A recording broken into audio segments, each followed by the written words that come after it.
¿Ven ya mi presentación? Sí, doctora.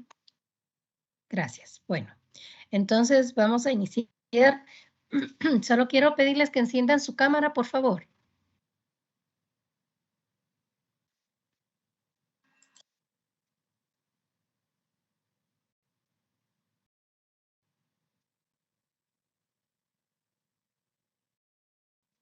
Bueno, la clase de hoy es sobre ecografía de abdomen normal y vamos a ver también patología. Esto lo encontramos en Salmo 119, 1 y 2. Dice, bienaventurados los íntegros de camino, los que andan en la ley de Jehová. Bienaventurados los que guardan sus testimonios y con todo el corazón lo buscan. Cuando hablamos acerca de abdomen, es muy importante que recordemos que para evaluar abdomen tenemos que hacer una adecuada historia clínica y un correcto examen físico, porque en el abdomen hay muchas cavidades, muchos compartimentos, entonces es muy importante conocerlos y saber correctamente cuál es el órgano que está comprometido. Si ustedes se recuerdan, la semiología del abdomen se puede dividir en 4 cuadrantes o en 9 cuadrantes. Esta clasificación es muy importante que nosotros la tengamos en mente porque si nosotros la dividimos en 9 cuadrantes, pues debemos de conocer qué órganos están en cada uno de ellos, porque a la hora de que nosotros evaluemos va a ser mucho más fácil hacer un diagnóstico si sabemos qué órganos están ubicados en cada uno de estos cuadrantes. Entonces, por eso la semiología es muy importante de recordarla. Si yo les preguntara, por ejemplo, ¿qué órganos están en el hipocondrio derecho? ¿Qué me responderían ustedes? El hígado derecho, doctora. Ajá, el hígado, el lóbulo derecho, ¿qué más? Sería el ángulo hepático del colon. ¿Qué más? Parte del colon ascendente y colon transverso. ¿Qué más? La vesícula biliar. ¿Qué más? Solamente eso, doctora. El riñón. ¿Qué más?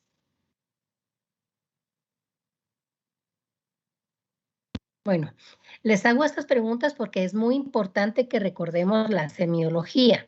Entonces, para que tengamos un recordatorio exacto de cuáles son los órganos que vamos a localizar en cada uno de los cuadrantes, vamos a investigar para hacer un recordatorio. Entonces, me van a investigar qué órganos están en cada uno de los cuadrantes.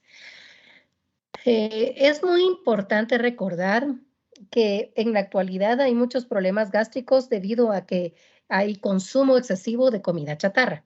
Y si ustedes se recuerdan, normalmente el fin de semana o el día lunes es cuando más consultan los pacientes debido a estos problemas porque desde el viernes se empiezan a consumir abundante comida con grasa, bebidas alcohólicas, y la combinación de todo esto produce irritación, y entonces en la noche o en la madrugada están consultando con un cuadro de dolor abdominal agudo. Es muy importante que cuando ustedes tengan a un paciente con dolor abdominal hagan un buen interrogatorio para determinar si el paciente ha cursado con dolor, la localización del dolor, se irradia, no se irradia, si tiene náuseas, vómitos, diarrea, las características de la diarrea, la cantidad de evacuaciones al día, si se acompaña de náusea, si ha tenido vómitos, las características del vómito, cuántas veces ha vomitado. Es muy importante ver si este paciente está hidratado, si no está hidratado, porque si tiene todas estas características, pues nosotros podemos hacer nuestros diagnósticos diferenciales si se trata de un proceso infeccioso, un proceso inflamatorio, o si es un dolor referido por una neumonía, por ejemplo, o por un derrame pleural. Entonces, es muy importante, si ustedes se recuerdan, por la cercanía de la cavidad abdominal con el tórax, muchos procesos patológicos pueden confundirnos y semejar un dolor abdominal cuando este es específicamente de tórax o al revés. Entonces, siempre que nosotros tengamos a un paciente con dolor abdominal, permítame un momentito.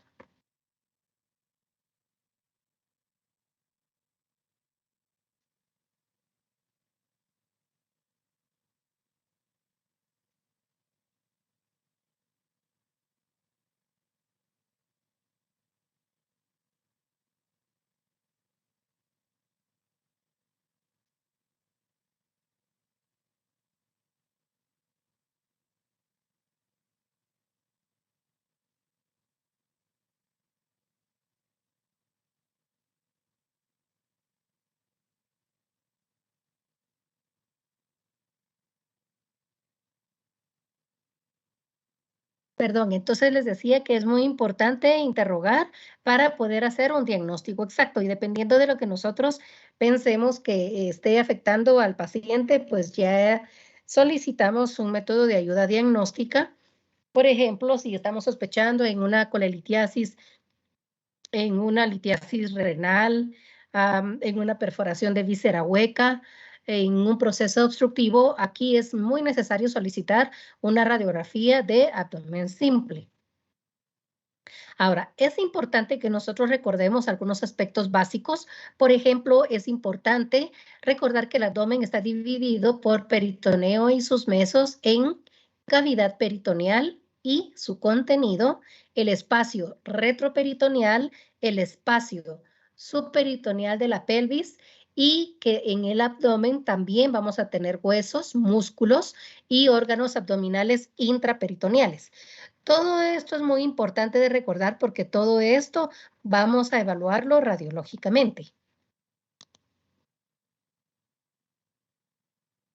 Cuando nosotros tenemos una radiografía de abdomen que vamos a interpretar, es importante que nosotros en la radiografía podamos visualizar los 2 o 3 últimos pares de costillas. Las vértebras tenemos que visualizar 2 o 3 últimas vértebras dorsales y perfectamente las 5 vértebras lumbares y la columna sacrocoxígea y la pelvis, porque muchas veces hay patología a nivel de la pelvis, a nivel de la ingle, que cuando hay hernias a este nivel o hay hernias escrotales, por ejemplo en los varones, es importante visualizar la sínfisis del pubis porque ahí podemos detectar las hernias que se van a visualizar, las masas de tejido blando. Los músculos son muy importantes de visualizar en una radiografía simple de abdomen porque estos nos van a ayudar a identificar los órganos adyacentes a ellos y cuando están obliterados o están compresionados, pues también podemos pensar que hay un proceso ocupativo que los está desplazando o compresionando. Es importante que sepamos que los músculos en una radiografía tienen densidad agua y la grasa retroperitoneal y los planos grasos intermusculares permiten una adecuada identificación de los músculos abdominales debido al contraste de las densidades. Si ustedes recuerdan, cuando vimos radiografía de tórax, hablamos de 5 densidades, básicamente 4 producidas por nuestro organismo y la quinta producida por cuerpos extraños. Entonces, a eso se refiere cuando hablamos de las diferentes densidades que se van a encontrar en una radiografía de abdomen. En la región superior del abdomen se deben de visualizar perfectamente las cúpulas diafragmáticas. Los pilares diafragmáticos también deben verse naciendo de las porciones verticales de las primeras vértebras lumbares. Por ejemplo, en esta radiografía que es solo un spot para demostrarles esto, aquí estamos viendo el diafragma, estamos visualizando las dos últimas vértebras dorsales, porque porque aquí todavía estamos visualizando las costillas y esta imagen aquí radiopaca que estamos observando corresponde a la crura diafragmática. Luego, pues aquí estamos visualizando esta imagen radiopaca que corresponde al riñón, que tiene esta característica porque hay líquido dentro de él. Entonces, es importante siempre visualizar la crura diafragmática. El psoas mayor, este se origina en los cuerpos y las apófisis transversas de las 4 primeras vértebras lumbares y descienden lateralmente para unirse al músculo ilíaco e insertarse en el trocánter menor del fémur. Aquí, por ejemplo, estamos observando varios músculos en este spot de abdomen. Este es del hemiabdomen derecho. Y aquí estamos visualizando el músculo psoas del lado derecho, que tiene una forma triangular. Vemos esta línea radiopaca que corresponde a la delimitación del músculo. Y todo esto radiopaco que vemos es el músculo psoas. Luego, aquí estamos visualizando una línea radiolúcida que corresponde a la grasa abdominal, y adyacente a ella estamos observando otra imagen que tiene un tono de gris intermedio que corresponde a la masa muscular sacroespinal. Y si nos vamos lateralmente, estamos observando aquí una imagen, solo que esto es radiolúcido, no es el tono de gris tan intenso, pero es más oscuro que este de la masa muscular sacroespinal. Y esta imagen corresponde al músculo cuadrado lumbar. Los órganos abdominales intraperitoneales los podemos visualizar lógicamente porque están rodeados de grasa y se ven debido al contraste de su densidad agua con la densidad grasa adyacente. El hígado. Podemos visualizarlo también gracias a la grasa extraperitoneal que rodea sus bordes superior, lateral derecho e inferior, y es posible observar el contorno del lóbulo derecho en condiciones normales gracias a la grasa extraperitoneal que lo rodea. Aquí, por ejemplo, estamos observando la grasa preperitoneal, estamos observando los últimos 3 pares de costillas. Esta es una proyección oblicua y esta imagen radiopaca que observamos acá corresponde al lóbulo hepático de Riedel. Si ustedes se recuerdan anatómicamente, pues tenemos el lóbulo izquierdo y el lóbulo derecho del hígado, y cada lóbulo tiene sus segmentos, que es importante recordarlos, porque cuando observamos procesos patológicos, ya sea en el lóbulo derecho o en el izquierdo, debemos de saber a qué segmento corresponden para identificarlos correctamente. Por ejemplo, si el médico quisiera realizar una biopsia, por eso es importante identificar cada uno de los segmentos. Y si yo les preguntara cuántos segmentos tiene el lóbulo derecho del hígado, ¿qué me responden ustedes? Tiene 4, si no tengo doctor. No. ¿Cuántos tiene el lóbulo izquierdo?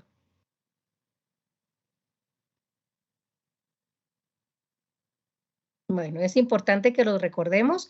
Entonces vamos a investigar cuántos segmentos tiene el lóbulo izquierdo del hígado y cuántos el lóbulo derecho, en dónde está el lóbulo hepático de Riedel y el lóbulo caudado, y si es el mismo o es diferente. Luego, aquí estamos observando donde está esta flecha amarilla, y las flechas negras corresponde a la fascia lateroconal, que esta es muy importante de visualizar siempre en una radiografía simple de abdomen, porque cuando visualizamos la fascia, esto significa que no hay ningún proceso patológico adyacente.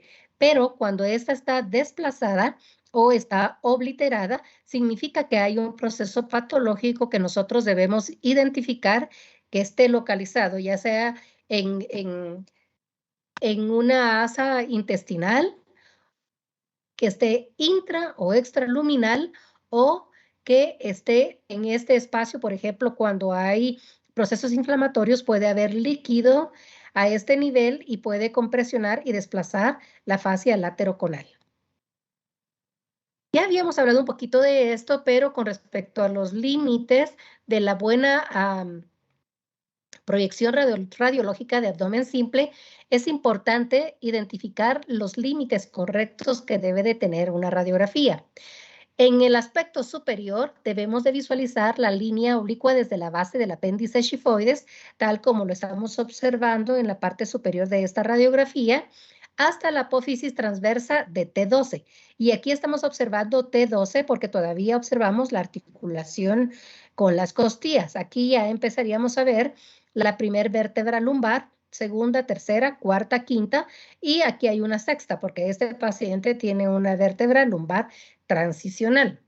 Y debemos de visualizar los rebordes de las costillas falsas, tal y como lo estamos viendo en esta radiografía.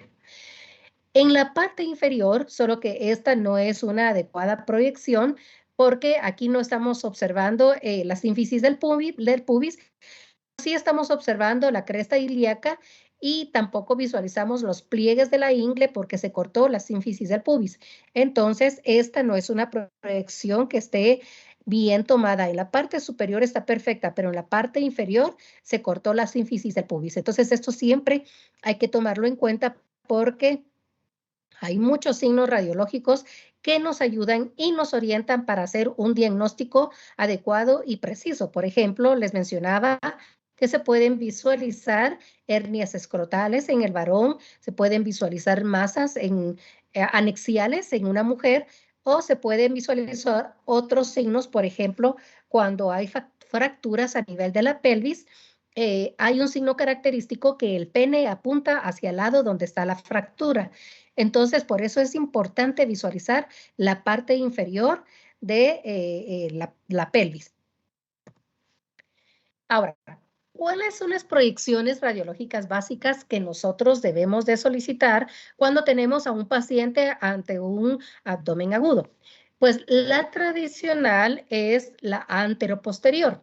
Esta sí se tiene que tomar acostado. Si ustedes recuerdan, el término anteroposterior significa que el haz de radiación va a estar más próximo a las estructuras de nuestro organismo. Si se recuerdan, yo les mencionaba en la radiografía de tórax que el tubo debe de estar a una distancia de 52 centímetros, pero en este caso la distancia es mucho menor. Obviamente va a producir magnificación de los órganos, pero en la radiografía de abdomen esto no tiene mayor significancia porque lo que vamos a visualizar es si encontramos calcificaciones, procesos obstructivos, gas libre, entonces no hay ningún problema con la radiografía anteroposterior. También se solicitan las proyecciones AP en bipenetración o llamadas también erectas, que es esta que tenemos acá.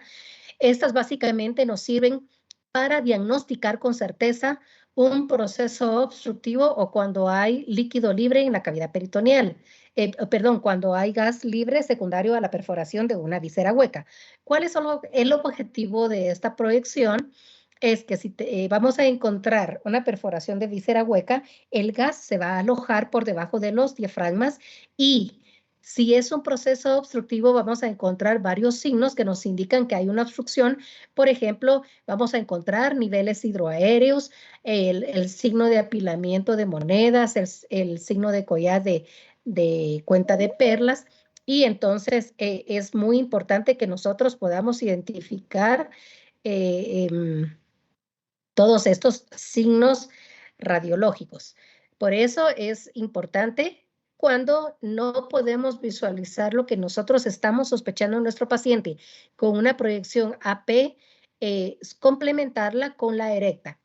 La proyección de tórax, esta se solicita básicamente cuando nosotros ya obtuvimos una radiografía anteroposterior de abdomen y no encontramos ningún proceso patológico, pues debemos de complementarla con un tórax posterior-anterior para determinar si el proceso que está ocasionando el dolor abdominal es secundario a un proceso patológico a nivel torácico o cuando la radiografía no está bien tomada y se cortan las cúpulas diafragmáticas, pero nosotros estamos sospechando en una perforación de visera hueca, entonces aquí nos sirve para ver también el gas libre alojado por debajo de los semidiafragmas. La proyección lateral con el rayo horizontal, aquí únicamente nos sirve la proyección en decúbito lateral izquierdo Y es básicamente para ver gas libre, también por perforación de visera hueca. Al acostar sobre el lado izquierdo del paciente, el gas no pesa y tiende a alojarse en el borde lateral hepático, el gas, y entonces ahí podemos hacer diagnóstico de un neumoperitoneo. Y aquí, para recordar nuevamente las 5 densidades de las que ya habíamos hablado en la radiografía de tórax, para recordarles que son gas, grasa, líquido, calcio y metales, y que estas 5 densidades pues las vamos a encontrar de igual manera en una radiografía simple de abdomen. ¿Cuáles son los criterios de una buena realización de la radiografía simple de abdomen? Que debe de estar bien colimada. ¿Qué significa que esté colimada? Que las cúpulas diafragmáticas y los senos costodiafragmáticos deben de visualizarse correctamente hasta la sínfisis del pubis también, por lo que yo ya les había explicado anteriormente. Debe de estar centrada. Esto significa que debe de haber una distancia similar desde los bordes de la radiografía y las paredes abdominales. ¿Cómo es que hace el técnico para saber si la radiografía está bien centrada? Pues básicamente toma como punto de referencia el ombligo del paciente. Ahí a nivel del ombligo del paciente pone el haz de radiación del tubo de rayos X y obviamente la radiografía va a salir bien centrada, no se va a cortar ningún lado porque ese es el punto de referencia que nosotros tenemos en nuestro organismo. La parte central va a ser el ombligo. Debe estar bien penetrada. ¿Qué significa esto? Que gracias al contraste que tenemos en las diferentes estructuras orgánicas, pues ellas nos van a dar el contraste para que nosotros podamos observar todos los órganos internos de nuestro cuerpo. Entonces, a eso se refiere cuando hablamos de que debe de estar bien penetrada. Y aquí tenemos esta imagen anatómica donde nosotros estamos observando todos los órganos que vamos a visualizar en una radiografía simple de abdomen. Aquí, por ejemplo, estamos observando la aorta abdominal. En el lado derecho está la vena cava inferior. Adyacente a ella tenemos el riñón y recordemos que el riñón tiene la vena, la arteria renal y también tiene el ilio. El riñón izquierdo con las estructuras que ya vimos que tiene el lado derecho. En la parte central estamos viendo la columna y esto es muy importante de visualizar porque, por ejemplo, cuando hay trauma abdominal, la columna es muy importante porque se puede lesionar. Entonces, siempre es importante visualizar la estatura de los cuerpos vertebrales, las apófisis espinosas, los pedículos y aquí las apófisis transversas que cuando hay trauma abdominal tienden a fracturarse con mucha facilidad las apófisis espinosas. Luego es importante que nosotros visualicemos los uréteres, pero básicamente estos se visualizan solo cuando hay medio de contraste. En condiciones normales no se visualizan los uréteres. La vejiga sí se visualiza porque si está llena de orina, pues se va a ver una densidad de tejidos blandos y la vamos a poder visualizar. Luego aquí tenemos la aorta abdominal nuevamente y aquí continúa con los vasos ilíacos. Luego, pues es muy importante visualizar el patrón de gas intestinal, tanto del colon ascendente, transverso, descendente, el colon sigmoides, el apéndice iliocecal y también se visualiza el intestino delgado que no está en esta imagen. Y lo que ya habíamos visto anteriormente, que los músculos psoas se deben de visualizar perfectamente en ambos lados y la grasa preperitoneal, que es muy importante de visualizar. Aquí se ve perfectamente la sínfisis del pubis. Recordemos que tenemos estructuras óseas, hablamos ya de la columna, tenemos la pelvis y también tenemos estructuras vasculares que se calcifican cuando hay problemas de arteriosclerosis también o cuando hay cambios degenerativos a nivel de las estructuras óseas, también se pueden visualizar en una radiografía simple de abdomen. Aquí estamos observando en esta radiografía ya las estructuras que vimos anteriormente. Vemos que aquí se ven los 3 últimos pares de costillas. A pesar de ello, aquí se cortaron las cúpulas diafragmáticas. Estamos observando perfectamente los músculos psoas. Si ustedes ven, estas son estas imágenes que forman un triángulo radiopaco Y adyacente al psoas del lado izquierdo tenemos el riñón izquierdo, aquí tenemos el riñón del lado derecho, aquí está el hígado, que es una imagen radiopaca igual que el riñón, y aquí estaríamos localizando el vaso. Este patrón de gas que vemos aquí es totalmente normal. En algunos pacientes vemos poca cantidad de asas intestinales y en otros cuando hay mucho gas vemos el intestino grueso y también el intestino delgado. Si nos vamos a la parte inferior de esta radiografía, pues observamos que se cortó la sínfisis del pubis. Cuando se evalúa una radiografía de abdomen, igual que en el tórax, podemos empezar valorándola de la parte central a la periferia o de la periferia hacia el centro.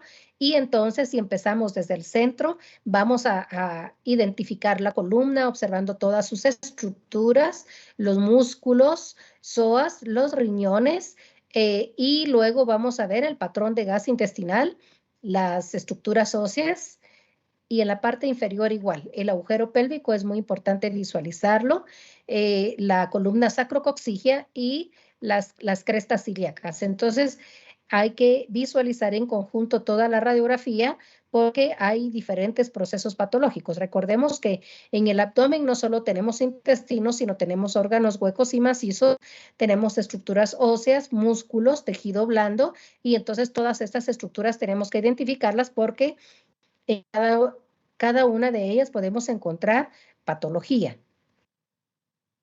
Aquí estamos visualizando nuevamente una radiografía, pero si ustedes observan, aquí se ve más patrón de gas intestinal. Todo esto corresponde a intestino delgado y aquí estamos observando la apófisis transversa de L4, luego lo que ya habíamos visto anteriormente, la columna sacrococcígea, y aquí debido a las estructuras que se identifican, pues tampoco vemos la sífisis del pubis. Ahora, ¿cuándo está indicado solicitar una radiografía simple de abdomen? Pues cuando hay un dolor abdominal agudo o crónico, cuando también estamos sospechando de una enfermedad sistémica, cuando sospechamos de una enfermedad digestiva o genitourinaria.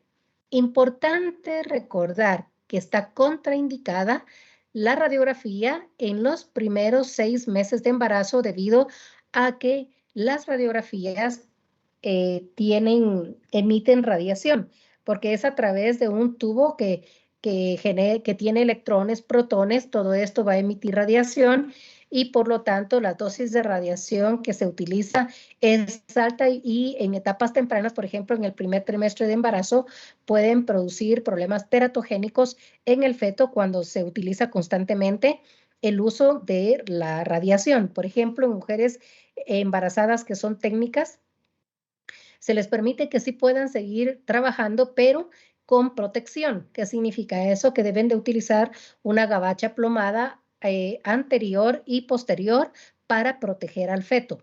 Ahora, si es un paciente, pues obviamente si necesita una radiografía de tórax, se le pone una gabacha plomada en el abdomen para proteger el feto. Pero si tuviera un dolor de abdomen agudo, pues obviamente está contraindicado antes de los 6 meses. En este caso, si se necesita mucho una ayuda diagnóstica, ahora existe el ultrasonido, que es un método que da mucho diagnóstico también. ¿Cuáles son las proyecciones estándar? Bueno, ya vimos algunas cuando les hablé de la radiografía de tórax anteroposterior. Pero las radiografías estándar nos sirven básicamente porque estas nos van a dar un máximo detalle de la anatomía y la patología radiológica. Aquí, por ejemplo, podemos encontrar calcificaciones, litiasis y masas abdominales que muchas veces con una simple proyección no podemos visualizar. Podemos encontrar anomalías de órganos macizos y huecos. La AP en bipedestación, pues ya les había mencionado que básicamente se solicita para ver niveles hidroaéreos y hacer diagnóstico de un neumoperitoneo. La proyección póstero anterior de tórax y en bipedestación, estas nos sirven para ver alteraciones torácicas con síntomas referidos al abdomen, un efecto pleural o pulmonar de una afección abdominal y también vamos a visualizar aire libre debajo de las cúpulas diafragmáticas. La proyección en decúbito lateral con el rayo horizontal, que ya les había explicado que es la decúbito lateral izquierda, es cuando estamos sospechando en perforación de víscera hueca y puede tener, y se puede visualizar también, perdón, un pequeño neumoperitoneo visible entre el hígado y la pared lateral del abdomen. Podemos solicitar proyecciones oblicuas también, ya sea derecha e izquierda, pero ya les mencioné que la izquierda es básicamente para hacer diagnóstico de neumoperitoneo, la derecha es para ver otros procesos patológicos, por ejemplo, masas, calcificaciones, y según sea el caso, si necesitemos ya sea una derecha o izquierda, nos sirven para visualizar calcificaciones en la cabeza del páncreas, en la cola también del páncreas y calcificaciones biliares. La lateral derecha e izquierda nos sirven para visualizar calcificaciones en el cuerpo del páncreas y la aorta abdominal. Como estamos hablando de proyecciones especiales o adicionales, aquí tenemos un spot donde podemos observar aquí a nivel del mesogastrio que inician calcificaciones a nivel de los dos cuerpos vertebrales lumbares que se extienden hacia la parte izquierda, y estas calcificaciones corresponden a la glándula pancreática que está calcificada. Entonces, esto es una pancreatitis crónica. Aquí en este otro spot podemos visualizar perfectamente, todas las flechas están remarcando las calcificaciones que vamos a localizar a nivel de la cabeza, cuerpo y cola del páncreas, secundario a una pancreatitis crónica. Ahora, podemos encontrar densidades cálcicas y también densidades de agua. ¿Dónde vamos a encontrar densidad de agua? En vísceras densas, en órganos huecos llenos de líquido, como por ejemplo el intestino también, en masas y hernias. Y podemos encontrar también densidad grasa y densidad aire. Las imágenes de densidad cálcica las vamos a encontrar básicamente cuando observamos en una radiografía simple de abdomen flebolitos o válvulas venosas calcificadas, trayectos vasculares calcificados, por ejemplo, a nivel de la aorta y la arteria esplénica, en adenopatía mesentérica que esté calcificada, opacificación de cartílagos costales, básicamente estos ya en pacientes de la tercera edad, cuando ya hay calcificación a nivel de los cartílagos costales, en tumoraciones, como por ejemplo en los leiomiomas y teratomas, y cuando tenemos una pancreatitis crónica, como las que vimos anteriormente, y también podemos observar calcificaciones a nivel de las glándulas suprarrenales. Radiológicamente, las glándulas suprarrenales no se pueden visualizar porque son tan pequeñas. Igual, por ultrasonido tampoco se pueden visualizar por el tamaño tan pequeño, y se visualizan única y exclusivamente cuando hay procesos patológicos a nivel de ellas. ¿En dónde otras partes vamos a encontrar calcificaciones? Pues cuando hay abscesos que ya son crónicos y que se han calcificado en hematomas y tumores. Y aquí en esta radiografía simple de abdomen podemos observar, aparte de la evaluación radiológica que se debe de hacer, de que ya visualizamos los últimos 3 pares de costillas, se ve la cúpula diafragmática perfectamente en el lado izquierdo, estamos observando toda la columna lumbar y aquí sí se ve la sínfisis del pubis. Pero si nosotros ponemos atención aquí a el agujero pélvico, podemos observar que se visualizan 4 calcificaciones. ¿Qué configuración creen ustedes que tienen estas calcificaciones?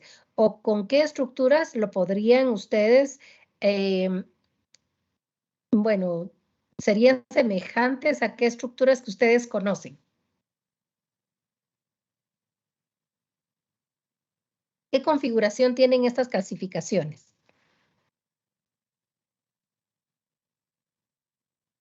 Bueno, si nos fijamos detenidamente, tienen configuración de dientes.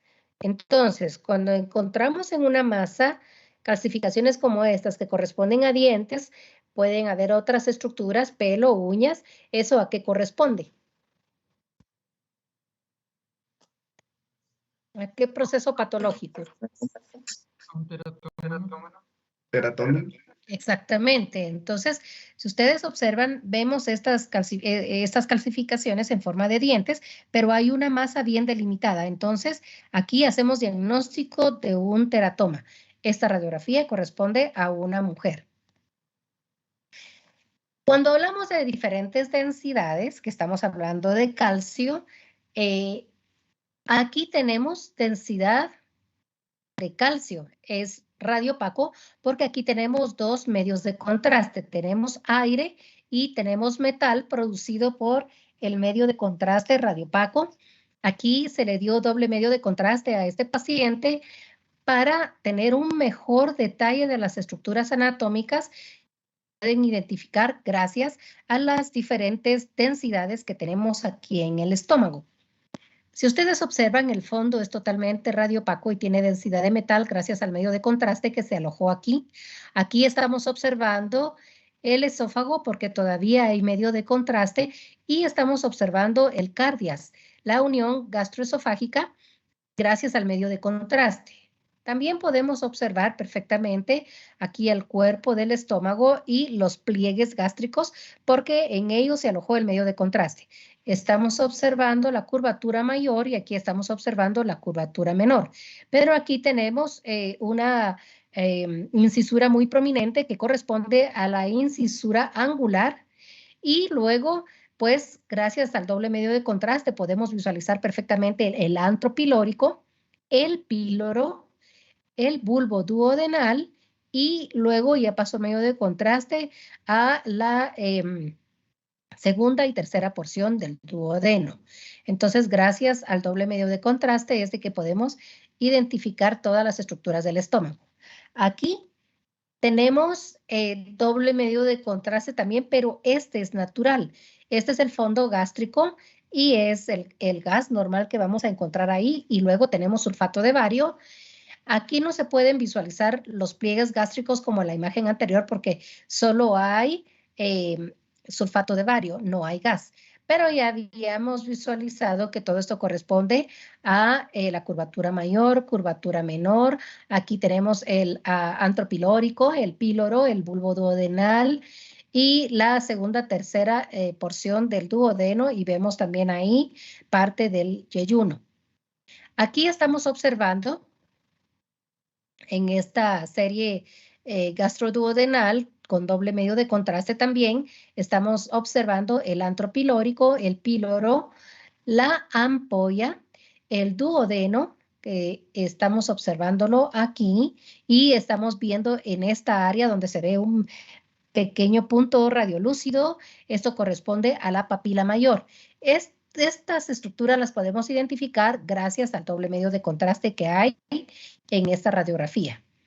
Luego, este es un enema de bario y este nos sirve para identificar también estructuras. Aquí hay doble medio de contraste porque hay sulfato de bario y hay gas.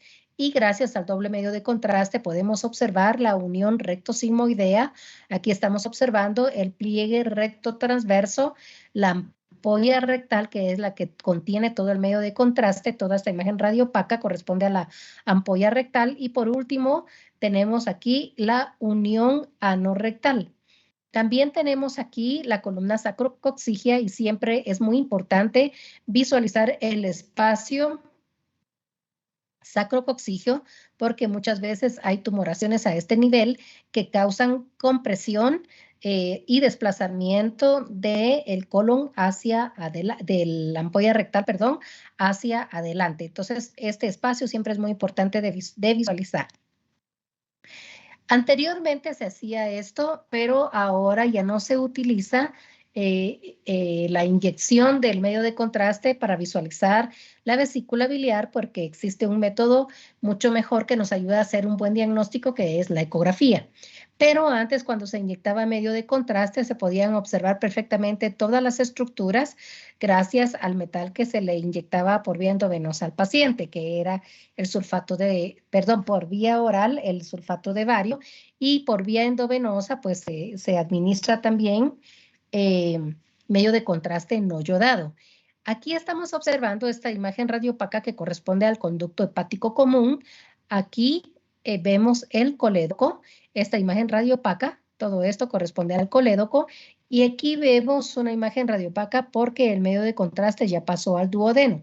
Y aquí estamos viendo en toda su extensión la vesícula biliar. Aquí observamos el fondo de la vesícula, el cuerpo de la vesícula y si subimos, estamos observando aquí, esta imagen radiopaca corresponde al conducto cístico y el cuello de la vesícula. Aquí estamos observando otra vez una vesícula llena de medio de contraste con las estructuras que vimos anteriormente. Este es un RCP. Aquí se utiliza en nuestro medio para la extracción de cálculos residuales o para ver áreas de estenosis. Entonces se introduce medio de contraste, se le inyecta medio de contraste al paciente y a través del endoscopio que tiene una camarita se puede observar. Aquí estamos observando todas las vías biliares intra y extrahepáticas, pero vemos aquí en el tercio medio del colédoco que hay un área de estenosis donde se ve que pasa muy poco el medio de contraste. Entonces se diagnosticó una estenosis a nivel del colédoco y aquí hay medio de contraste a nivel del duodeno. ¿Qué otras estructuras vamos a ver con densidad calcio? Pues cálculos vesiculares, biliares, urinarios, que tienen diferentes configuraciones como los coraliformes, caliciales de la pelvis, cálculos del uréter, vejiga, una vejiga calcificada. Esto sucede muy frecuentemente en pacientes diabéticos. Cálculos en el conducto de Wilson, calcificaciones prostáticas. También podemos observar calcificaciones a nivel de las vesículas seminales y los conductos deferentes, y a nivel hepático podemos observar quistes hidratídicos. Aquí en esta radiografía de abdomen estamos observando perfectamente los músculos ciliacos, los músculos psoas, perdón. Aquí tenemos la cámara gástrica y tenemos gas a nivel de intestino delgado y aquí gas a nivel de la ampolla rectal. Anterior al músculo psoas estamos viendo una calcificación, pero que está por fuera del riñón y está por fuera del uréter, porque el uréter pasa a este nivel. Entonces, esta calcificación que tenemos aquí corresponde a una calcificación peritoneal, no es un cálculo. Ahora, ¿qué imágenes vamos a ver de densidad agua? Pues el hígado, cuando estamos observando una hepatomegalia o cuando hay atrofia hepática, el vaso producido por una esplenomegalia, los riñones cuando hay una hipertrofia unilateral, cuando hay hidronefrosis o hipertrofia bilateral, o también cuando encontramos riñones poliquísticos. Podemos observar también imágenes de densidad de agua en el útero cuando una mujer está embarazada o cuando hay quistes anexiales. Podemos observar densidad de agua en la vejiga cuando hay una retención urinaria o cuando la vejiga está llena de orina. Quistes del ovario, un estómago postprandial, en el intestino delgado podemos encontrar líquido y en el colon cuando observamos también un moteado fecal. Aquí en esta radiografía estamos observando medio de contraste a nivel de ambos riñones y por eso es de que se identifican perfectamente aquí las siluetas renales, tanto en el lado derecho como en el izquierdo, y podemos observar otras estructuras anatómicas. Por ejemplo, aquí estamos observando la pelvis renal del riñón derecho, riñón izquierdo, estamos observando los cálices del polo superior, polo inferior, igual en el riñón derecho, y vemos el uréter en toda su extensión hasta la unión urétero-vesical en ambos lados y vemos la vejiga llena de orina con medio de contraste y gracias a este medio es de que podemos visualizar perfectamente la anatomía de los riñones. Si ustedes observan, aquí los psoas se visualizan perfectamente y gracias al contraste se ve mejor la imagen radiopaca y aquí tenemos gas intestinal. De igual manera se cortó la sínfisis del pubis, pero se ve parte del agujero pélvico. Es muy importante delimitar las grasas del abdomen porque hay órganos que resaltan y otros que están rodeados de grasa y otros que se adivinan porque se ponen en contacto con ellas. La línea del borde posterior inferior del hígado, la línea esplénica en el polo inferior del vaso, la línea renal, que gracias a la grasa perirrenal que lo rodea es de que podemos identificarlo, y luego las líneas preperitoneales, por ejemplo, a nivel de las líneas del flanco y las líneas del psoas, gracias a la grasa retroperitoneal que los rodea es de que podemos identificar estas estructuras en el abdomen. También la línea de la vejiga tiene grasa perivesical, y gracias a ella es de que podemos visualizarla, identificarla perfectamente. Las líneas musculares de la pelvis menor, el músculo obturador interno y el elevador del ano. Y también cuando hay procesos expansivos o inflamatorios o tumorales, hay líneas que están en contacto con la grasa y esta se oblitera cuando se produce el desplazamiento por las masas que están adyacentes a ella. Las imágenes de densidad aire que vamos a ver básicamente en la radiografía de abdomen es cuando hay una perforación de víscera hueca que va a producir un neumoperitoneo, cuando hay aire en la cavidad peritoneal o fuera del tubo digestivo, más frecuente por la ruptura de víscera hueca. Es frecuente verla 2 o 3 semanas postquirúrgicas, secundario a una exploración laparoscópica o cuando se realiza una diálisis peritoneal. Aquí es muy importante que prestemos atención porque vamos a ver los verdaderos signos radiológicos que nos producen un neumoperitoneo. ¿Y qué vamos a encontrar? Pues colecciones lineales o semilunares de aire subdiafragmático en el lado derecho o lado izquierdo, aire libre entre el borde lateral del hígado y la pared abdominal, el signo de Rigler o de la doble pared, el signo de la cúpula o pelota de rugby, ligamento falciforme, aire en la bolsa de Morrison, el triángulo y signo del huraco y aire escrotal. Y aquí en esta imagen radiológica podemos observar, porque estamos hablando de gas libre que vamos a encontrar, es un tórax posterior anterior donde estamos observando esta línea radiopaca donde delimita el hemidiafragma del lado derecho y esta otra delimita el hemidiafragma izquierdo. Y si ustedes observan por debajo de ellas vemos estas imágenes radiolúcidas que corresponden a gas libre, que corresponde a un neumoperitoneo en este paciente.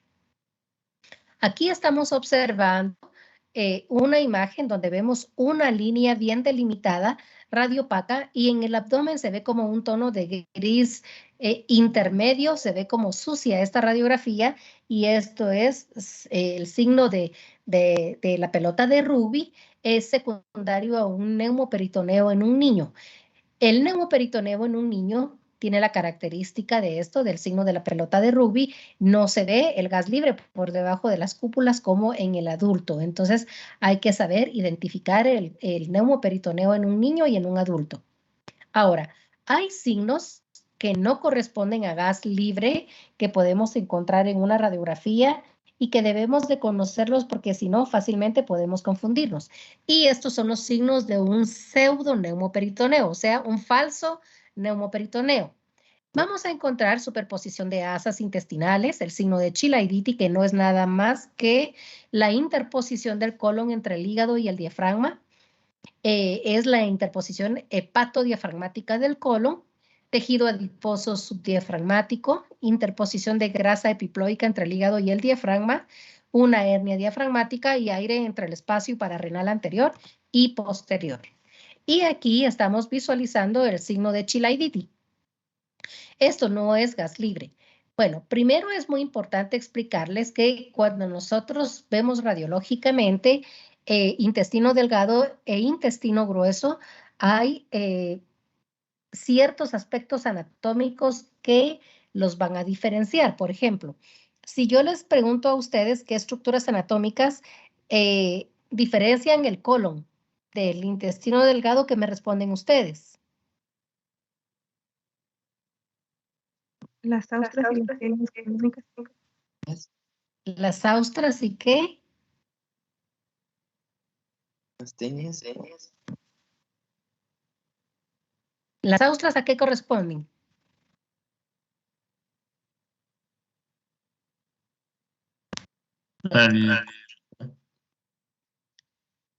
Las otras sí las corresponden al colon. ¿Y al intestino delgado?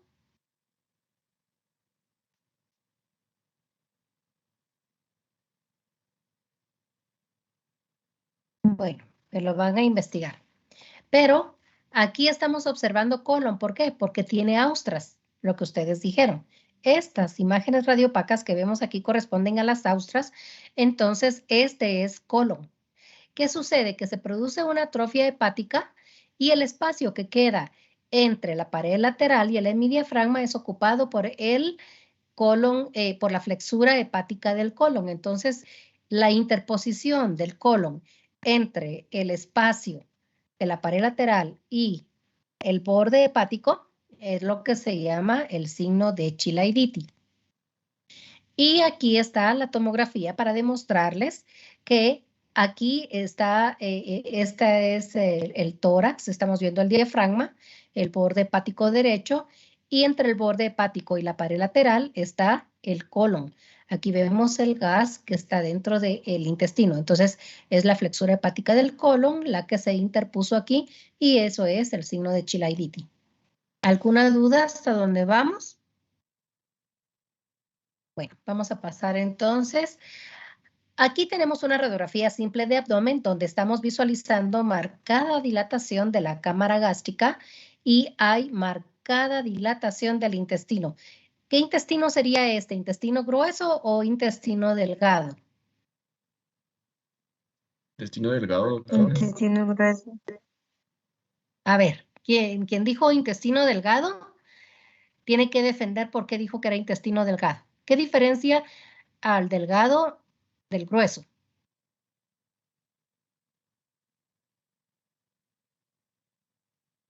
Y la que dijo grueso, que me diga por qué dijo que era grueso. Deben de Podría defender. ser por una obstrucción intestinal en el colon transverso que hace que se vea así de ese tamaño. Colon transverso. ¿Quién más apoya la moción de ella? Yo apoyo colon transverso, doctora, por el apilamiento de monedas. Muy bien. ¿Y el compañero que dijo que era intestino delgado?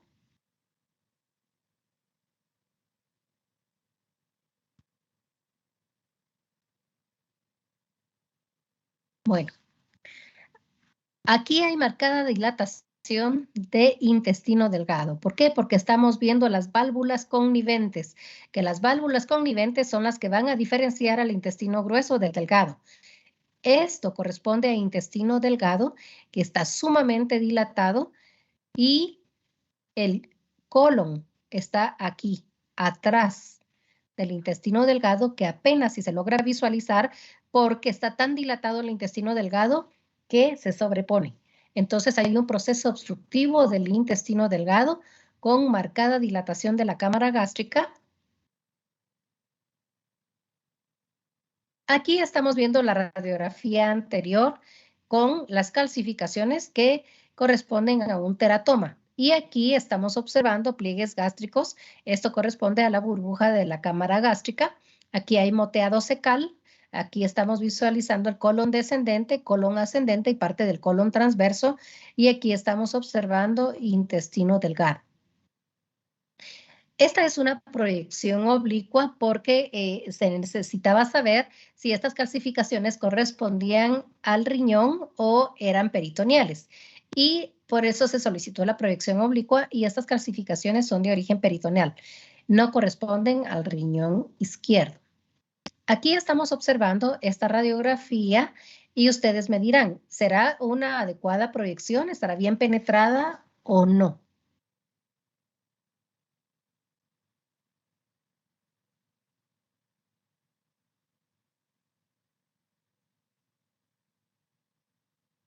Bueno, está poco penetrada la radiografía, pero esta radiografía es muy buena para enseñanza porque gracias a la poca penetración podemos observar todas las diferentes densidades. Por ejemplo, la parte central estamos observando la columna lumbar y las dos últimos cuerpos vertebrales dorsales. Estamos visualizando 3 pares de costillas y aquí vemos ya calcificación de las costillas porque es un paciente de la tercera edad. Vemos aquí calcificación. Luego vemos las apófisis transversas que sí se ven perfectamente en cada uno de los cuerpos vertebrales lumbares. visualizamos perfectamente los músculos psoas. Aquí estamos observando la silueta renal del lado izquierdo. Aquí se ve parte del lado derecho porque hay hepatomegalia. El hígado está aumentado de tamaño y por eso se sobrepone a la silueta renal. Y aquí estamos observando el vaso. Observamos también la grasa preperitoneal del lado izquierdo y aquí la grasa preperitoneal del lado derecho. Vemos moteado secal a nivel del colon, que es lo normal que debemos de ver, y observamos gas distal. También se cortó la sínfisis del pubis. Otra cosa que es muy importante de mencionar es de que la marca queda sobre el lado derecho, pero es el lado inferior derecho. Entonces, para poder identificar, este es el lado derecho del paciente y este es el lado izquierdo. Entonces, la marca siempre debe de ir en este lugar y ya les expliqué por qué es importante colocar la marca en los pacientes. Ahora, ¿qué piensan de esta radiografía? ¿Está bien tomada o no?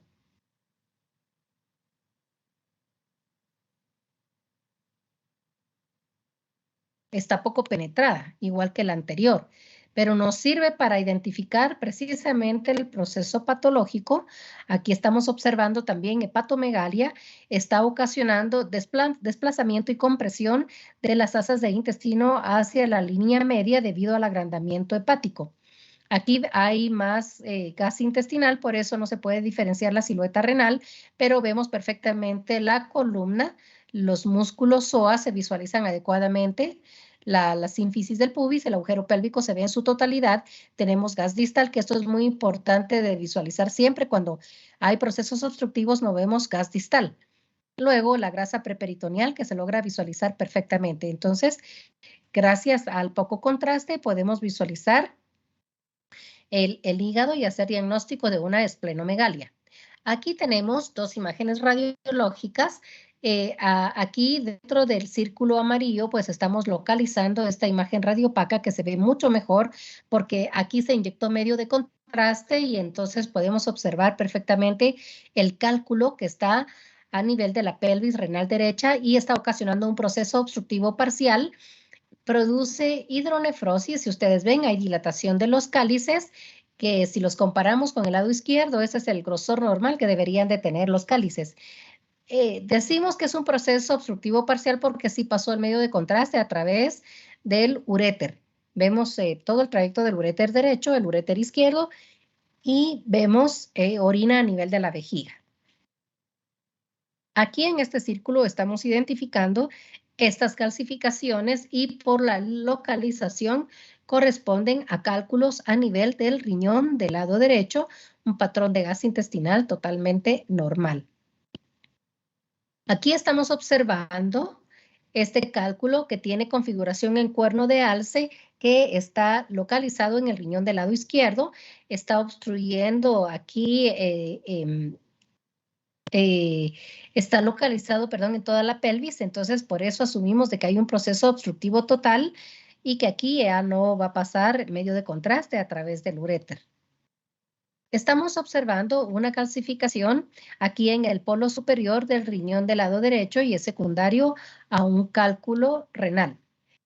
Aquí estamos observando en el agujero pélvico que hay múltiples calcificaciones y esto corresponden a cálculos a nivel de la vejiga urinaria.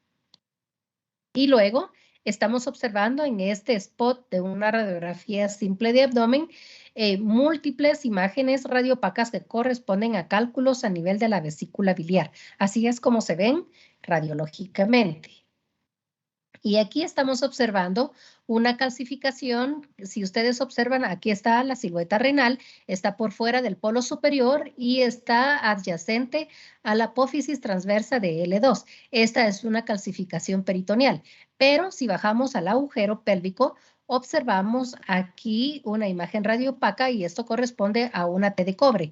Este es un dispositivo intrauterino bien colocado y vemos también aquí una imagen bien delimitada que corresponde a la vejiga llena de orina. Y aquí si estamos observando intestino grueso, vemos parte del colon ascendente, transverso, nada más hasta la flexura esplénica. El patrón de gas es totalmente normal. Luego aquí estamos observando a nivel del agujero pélvico una imagen radiopaca que corresponde a un fecalito. Esto es cuando hay una apendicitis aguda perforada, se logran visualizar estos fecalitos. Y aquí observamos otro fecalito, pero si ustedes observan, este está a nivel del agujero pélvico y este está en proyección de la cresta ilíaca derecha. Entonces, ¿por qué este estará arriba y el otro estaba abajo? ¿Por qué creen ustedes? Por la posición en la que se encuentra el apéndice en su así inflamada. ¿Y cuántas posturas anatómicas tiene el apéndice? Tal vez el apéndice estaba retrocecal, doctora. ¿En dónde? ¿En la anterior o en esta? En la que está más elevado el fecalito. Ahora, ¿cuántas posturas tiene el apéndice anatómicamente? Eso es muy importante de conocerlo. Entonces ustedes me lo van a investigar. Porque depende de la postura que tenga el apéndice, va a dar los signos característicos y las posturas que no son las adecuadas, los signos van a ser atípicos, pero no por eso ustedes van a dejar ir al paciente y van a decir, ah, no, esto no es una apendicitis porque no tiene el signo de psoas positivo, porque no tiene rebote positivo. Yo digo que no, no es un apéndice, es una ITU, mejor dejémoslo ir.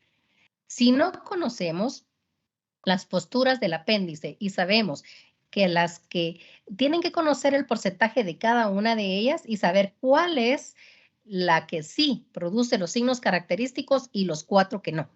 Entonces eso me lo van a investigar para que cuando ustedes estén en la emergencia, ya sé que pasaron la cirugía, pero puede estar en medicina interna y llegar un paciente con dolor abdominal y que ustedes sí puedan diagnosticar una apéndice atípica.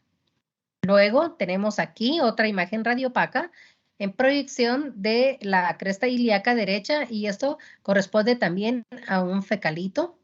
Ahora, esto es totalmente normal. Si ustedes ven, hay múltiples imágenes radiopacas en todo el trayecto del colon y esto corresponde a drogas que llevaba este paciente en su intestino. Luego, si ustedes observan, aquí tenemos una imagen radiolúcida con un nivel hidroaéreo y por la localización corresponde al estómago. Este es un volvulus gástrico y ustedes me van a investigar qué es un volvulus gástrico y por qué se produce y cuál es el tratamiento de este. Pero si ustedes observan, además de que tenemos dilatación de la cámara gástrica, hay un patrón de gas anormal aquí. Hay gas libre. Entonces, es que ya hay perforación en algún nivel de la cámara gástrica. Y luego esto es muy importante y aquí se ve fácilmente porque está bien delimitado por este punteado verde que tiene, pero cuando hay gas a nivel de la vía biliar, se puede observar perfectamente y esto se llama aerobilia. Y ustedes me van a investigar qué produce una aerobilia.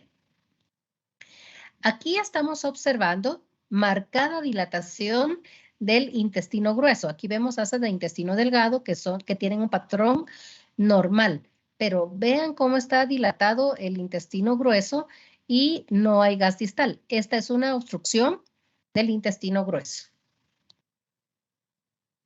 Ahora, ustedes me dirán, ¿esta radiografía está bien tomada o está muy poco penetrada?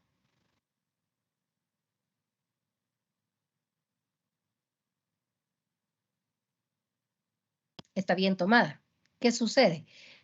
Que aquí, si ustedes observan, todas las asas de intestino son centrales y en condiciones normales no están centradas.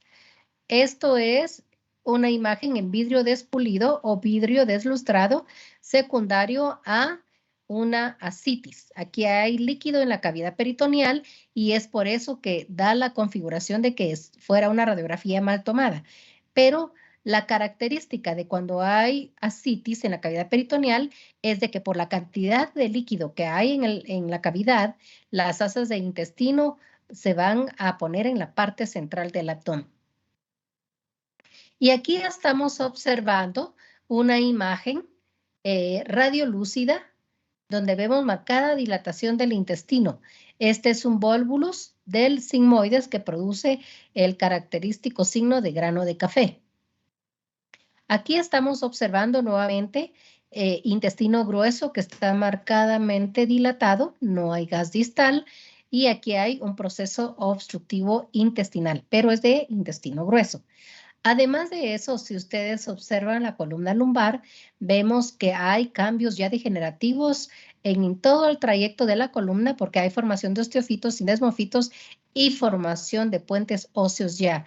Y estos cambios degenerativos están ocasionando la escoliosis de convexidad hacia la derecha de este paciente. Aquí, si ustedes observan, esta es una radiografía erecta y por eso es de que podemos visualizar múltiples niveles hidroaéreos secundario a un proceso obstructivo intestinal.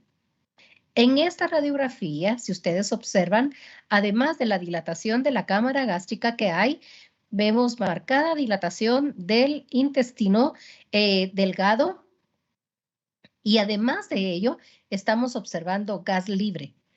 Entonces, este paciente tiene varios procesos patológicos. Hay obstrucción y hay perforación. Por eso es de que tenemos este patrón de gas anormal que está aquí a nivel de, en proyección, perdón, de la cresta ilíaca del lado derecho. En la imagen A podemos observar este signo en forma de media luna que corresponde a gas libre debajo del hemidiafragma secundario a un neumoperitoneo. Y aquí estamos observando varios niveles hidroaéreos secundario a un proceso obstructivo. Aquí estamos observando el signo de la doble pared. Si ustedes observan aquí, se ve perfectamente la pared del intestino. Igual aquí vemos perfectamente la pared del intestino, pero sin embargo aquí vemos la pared y se ve otra pared. Este es el signo de la doble pared secundario a una neumatosis intestinal. Y ustedes me van a investigar qué es neumatosis intestinal. Luego tenemos esta radiografía donde podemos observar cuerpos extraños también.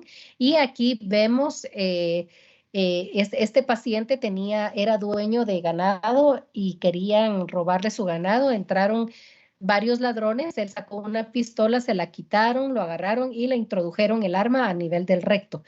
Entonces, esta pistola está introducida a este nivel. En esta imagen radiológica estamos observando aquí múltiples calcificaciones, pero aquí es muy difícil definirlas si esas corresponden a una masa o son calcificaciones peritoneales o corresponden a moteado secal, tal y como vemos aquí, este moteado secal en el colon. Entonces, para eso se necesitan proyecciones adicionales y aquí se solicitó una proyección penetrada y entonces se define bien esta masa. Es una masa grande que está ocasionando desplazamiento del intestino y si ustedes logran visualizar, no se ven los psoas, están obliterados. Aquí, porque hay abundante cantidad de material fecal en el colon y está sobrepuesto al psoas del lado derecho y por eso lo obliteró. Aquí está obliterado secundario a esta masa y si ustedes observan, el intestino está desplazado hacia arriba y hacia la línea media. Pero también observamos que hay un patrón de gas anormal y esto es gas libre. Esta es una masa secundario a un tumor maligno que se llama leiomiosarcoma. Y ustedes me van a investigar por qué se producen los leiomiosarcomas. Aquí estamos observando un nivel hidroaéreo, otro nivel hidroaéreo y marcada dilatación del ciego. Esto es secundario a un volvulus del ciego. No vamos a entrar a mayor detalle con respecto a lo que es un volvulus del ciego y un volvulus del sigmoides, porque ustedes ya pasaron la cirugía y me imagino que lo vieron. Pero de todas maneras, para que ustedes puedan recordar, me van a investigar qué es un volvulus del ciego, qué es un volvulus del sigmoides, por qué se produce. Aquí tenemos una radiografía de tórax donde estamos observando aquí el signo de media luna secundario a un neumoperitoneo. Y aquí en esta otra radiografía, si ustedes observan, vemos múltiples asas de intestino grueso dilatadas, secundario a un proceso obstructivo. Aquí en esta proyección de abdomen simple, estamos visualizando dilatación de la cámara gástrica. Pero si ustedes se recuerdan de las imágenes con doble medio de contraste y solo con un medio de contraste, visualizamos que el borde de la curvatura mayor y la curvatura menor se visualizaban perfectamente en las imágenes anteriores, pero aquí no. Si ustedes observan, vemos múltiples ondulaciones y esto es el signo de la mordida de manzana secundario a un carcinoma gástrico. Entonces, radiológicamente podemos hacer diagnóstico de múltiples procesos patológicos.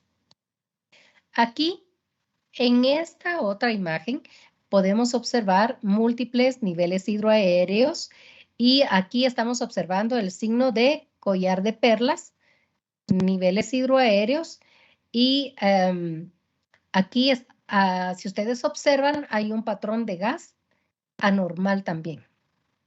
Entonces hay un proceso obstructivo en este paciente.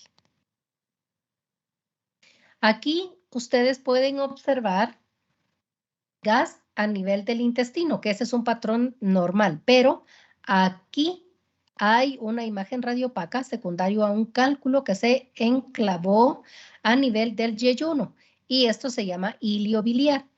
Y ustedes me van a explicar porque ya pasaron la cirugía que es un hilio biliar. Doctora, si no estoy mal, es cuando los cálculos biliares causan una obstrucción a nivel intestinal. Sí, pero ¿por qué hay cálculo ahí? Porque no debería de haber a este nivel. ¿Qué pasó para que ese cálculo llegara al yeyuno? El cálculo comúnmente erosiona lo que es la pared de la vesícula, se perfora y erosiona también la pared del intestino. Entonces viaja a través del tracto intestinal y llega hasta a la válvula iliocecal y la obstruye. Bueno, lo que sucede básicamente es de que hay una fístula enterobiliar y es por eso que el cálculo llega aquí a nivel del intestino. De todas maneras, para que ustedes lo recuerden, me van a investigar qué es un hilio biliar y por qué se produce. Bueno, aquí estamos observando marcada dilatación del intestino grueso. Esto es el signo de grano de café característico de un volvulus del sigmoides. Aquí vemos un nivel, otro nivel, marcada dilatación del intestino. Aquí, ¿qué estamos observando?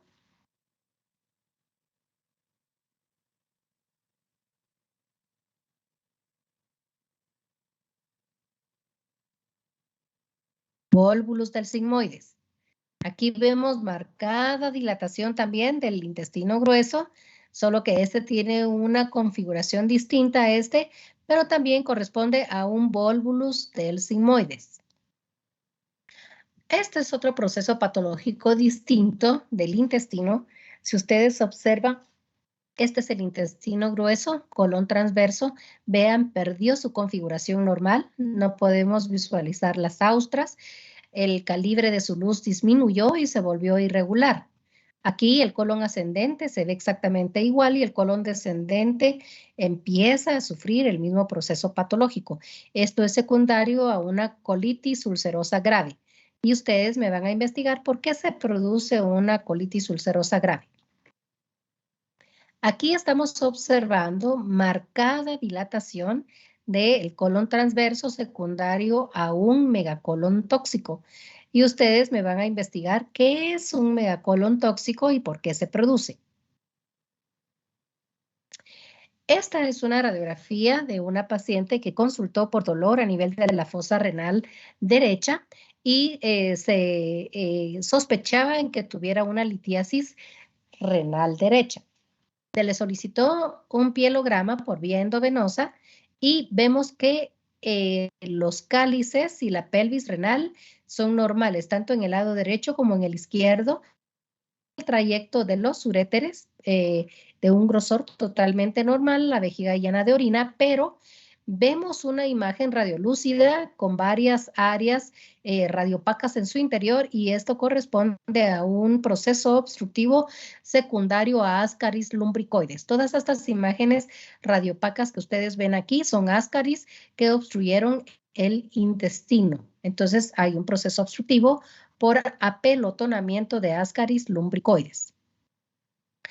Hay pacientes que tienen problemas psiquiátricos y entonces hacen cosas que no deberían.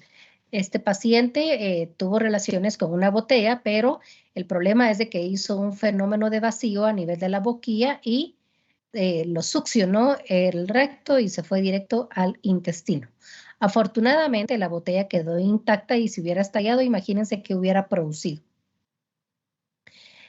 Aquí estamos observando una imagen radiopaca que está en proyección del riñón del lado izquierdo. Entonces, esto corresponde a un cálculo renal.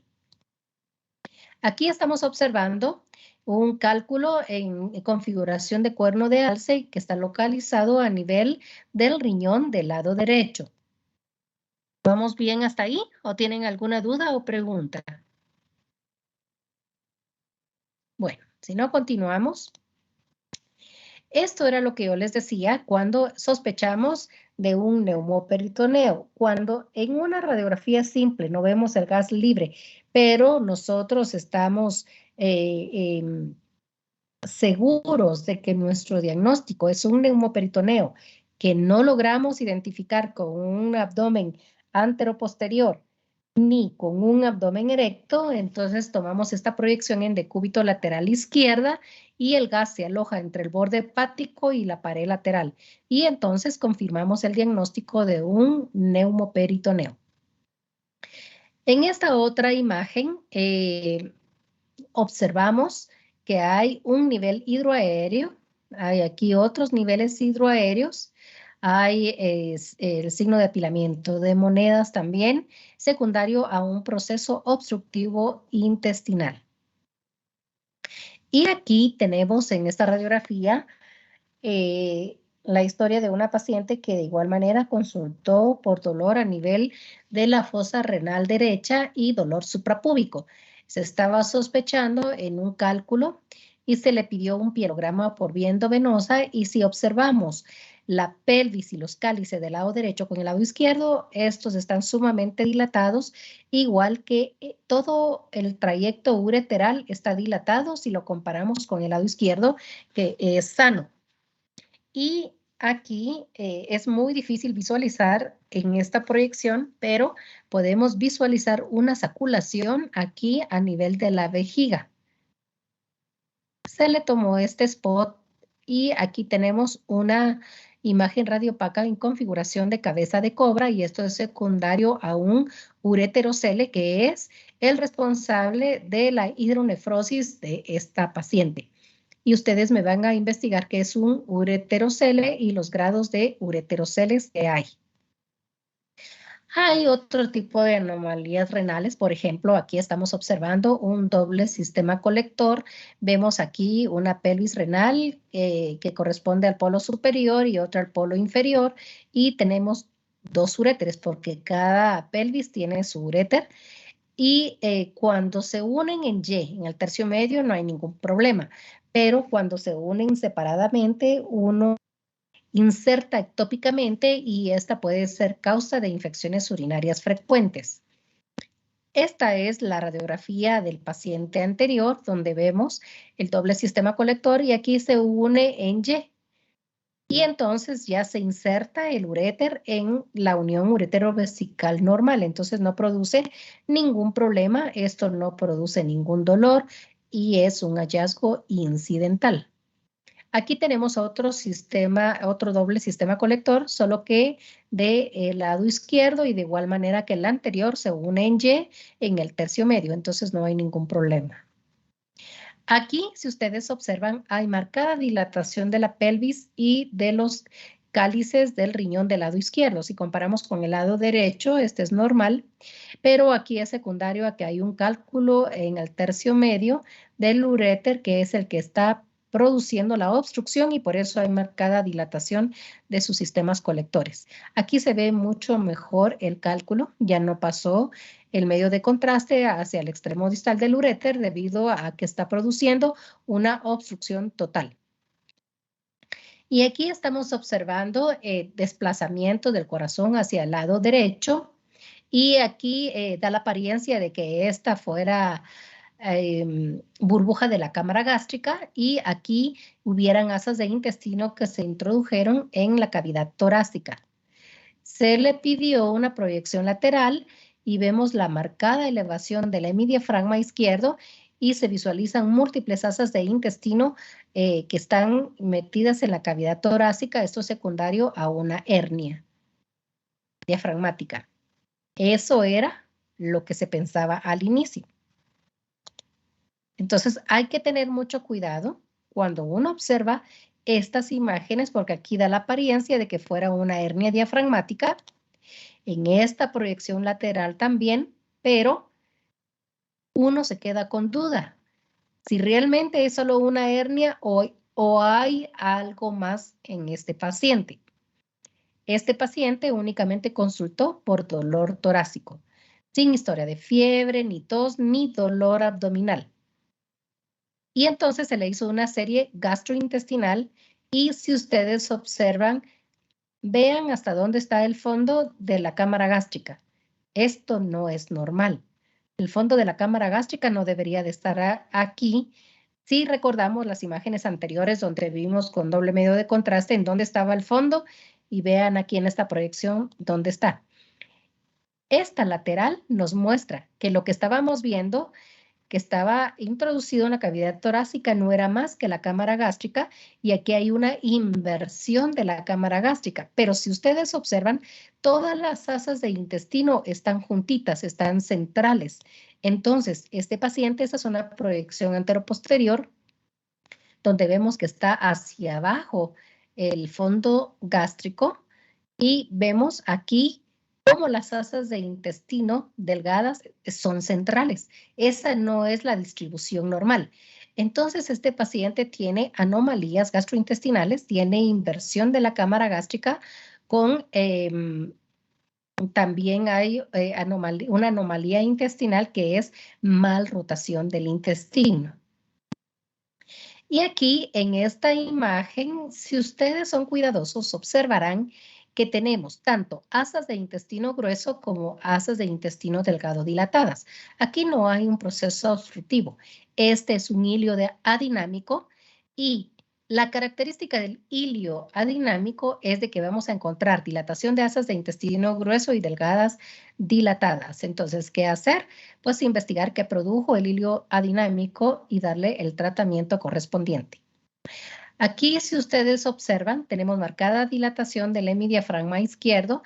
Vemos un nivel hidroaéreo. Esta es la burbuja de la cámara gástrica y marcada dilatación del colon transverso. Entonces, este paciente tiene un proceso obstructivo, pero además de ello tiene una eventración diafragmática.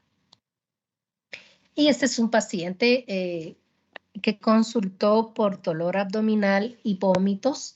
La radiografía inicial no la tengo, pero se ve exactamente la misma imagen porque se ve marcada dilatación de la cámara gástrica y de la segunda porción del duodeno. Se le hizo una serie gastroduodenal para confirmar la obstrucción que tenía a nivel del duodeno y se ve marcada dilatación de la cámara gástrica. Ya no hubo paso del medio de contraste y entonces había un área de estenosis que produjo el proceso estenótico a este nivel que dilató el duodeno y la cámara gástrica. Este paciente fue trasladado al hospital regional y desafortunadamente cuando estaba en sala de operaciones falleció. Aquí, si ustedes observan, vemos múltiples calcificaciones a nivel de la cavidad peritoneal y esto es secundario a que este paciente llevaba 25 años de diálisis peritoneal y por lo tanto con los años de evolución de la diálisis, el peritoneo se calcificó en su totalidad. Bueno, gracias por su atención. No sé si hay dudas, preguntas. ¿Alguien tiene alguna duda o alguna pregunta?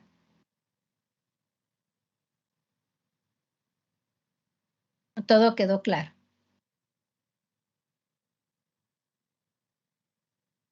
Bueno. Dulce. Dulce, ¿tiene alguna duda? No, doctora, quedó claro. Helen. Carla. ¿No? Bueno. Entonces, si no hay dudas ni preguntas, espero su investigación para el día de mañana a las 4 de la tarde. Espero que todo les haya quedado claro y que tengan una feliz tarde. Muchas gracias, doctora. Feliz tarde. Feliz tarde, doctora. Feliz tarde, doctor.